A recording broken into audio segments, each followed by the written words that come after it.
সোমবার প্রতাপগড় ঋষি পাড়ায় পুকুরের পুনরুজ্জীবন ও সৌন্দর্যায়ন কাজের উদ্বোধনী অনুষ্ঠানে উপস্থিত ছিলেন মুখ্যমন্ত্রী ডাক্তার মানিক সাহা।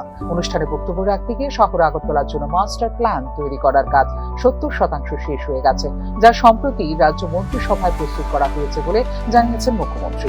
গত বামফ্রন্ট সরকারের সময়ে কোনো রকম সুযোগ সুবিধা ছাড়াই শুধুমাত্র ভোট ব্যাংকের রাজনীতির জন্য বর্ধিত পুরো এলাকা নির্ধারণ করা হয়েছিল বলেও মন্তব্য করেন মুখ্যমন্ত্রী। যে এই মাস্টার প্ল্যান, আগে তো খালি শুনতাম মাস্টার প্ল্যান, প্রায় 75% এই যে 20টি শহরে যে মাস্টার প্ল্যান তৈরি করতে হবে। গত পরশুদিনও, গত 2-3 দিন আগে আমাদের যে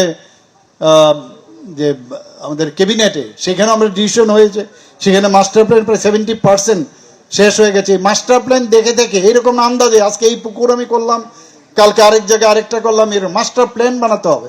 সেই মাস্টার প্ল্যান আমরা তৈরি করছি।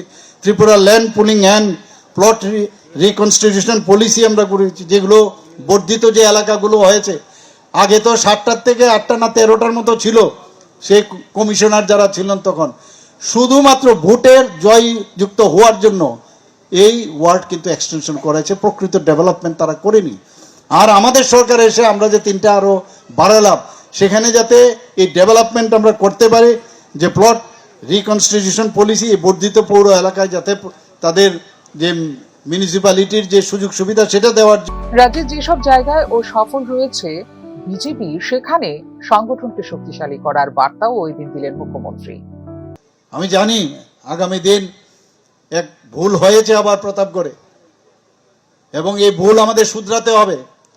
কিছুদিন আগেও আমরা এখানে এসেছিলাম প্রতাপগড়ে, আমাদের বৈঠক আমরা করেছি, বারবার আসবো প্রতাপগড়ে, এবং আমি বলছি প্রতাপগড়কে আবার আমরা পুনরুদ্ধার করব, এবং সেটা আমি বললাম যেরকম করব আমরা সেরকম। যতগুলো জায়গায় আমরা ঠিকভাবে সেই আশানুরূপ ফল আমরা পাইনি, সেগুলোতে প্রতি সপ্তাহে একবার করে আমি একবার যাব। আমি এখানে আমাদের সমস্ত লোক আমরা সেখানে যাব, মানুষের কাছে আমরা বলবো আমরা কাজ নিয়ে এসে কাজ করেছি আপনাদের জন্য, কেন আপনারা আমাদের থেকে পেছনে থাকবেন। গায়ের জোর আমরা আজকে জনজাতি এলাকায় আমরা আগে যেতাম না, একটা ভয় থাকতো যে জনজাতি একটা আলাদা, এবং তাদের উপরে আমরা ভার দিয়ে দিতাম। অথচ আমাদের জনজাতি গোষ্ঠী, আমাদের নিজেদের লোক আছে। আজকে যখন জনজাতি এরিয়াতে আমরা যাচ্ছি, মানুষ মানে আমাদেরকে এমন ভাবে গ্রহণ করছে যেটা আমরা কোনোদিন মানে ভাবতে পারিনি। এখানে 20 থেকে যে জনজাতিদের যে 20টা রিজার্ভ সিট ছিল, তার থেকে গোনা শুরু করতে আগে। আর আমরা বলছি উল্টো হবে, এখন থেকে আমরা গণবো এখন 20 থেকে, আমরা আগামী দিন 60-এর মধ্যে কি হবে। চলতি 2026 সালে পুকুর পুনরুজ্জীবন প্রকল্পে বিক্রম সাগর এবং এগিয়ে চলো সংঘ পুকুর সংস্কার করার উদ্যোগ নিয়েছে রাজ্য সরকার।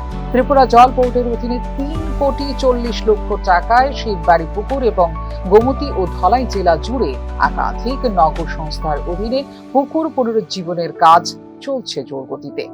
গোমতী জেলায় কেবিআই স্কুলের পেছনে 1.81 কোটি টাকা এবং 3.25 কোটি টাকা ব্যয়ে মহাদেব দিঘি পুনরুজ্জীবিতকরণ ও সৌন্দর্যায়ন হলো রাজ্য সরকারের অন্যতম উল্লেখযোগ্য সংস্কার প্রকল্প।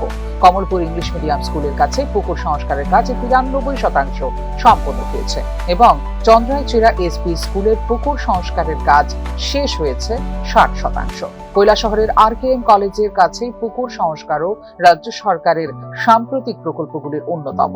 রাজ্য সরকারের এই উদ্যোগের মূল লক্ষ্য হল জলাশয় পুনরুদ্ধার, সুরক্ষার রেলিং স্থাপন এবং বিনোদনমূলক উন্নয়ন করা। Bureau report, news now.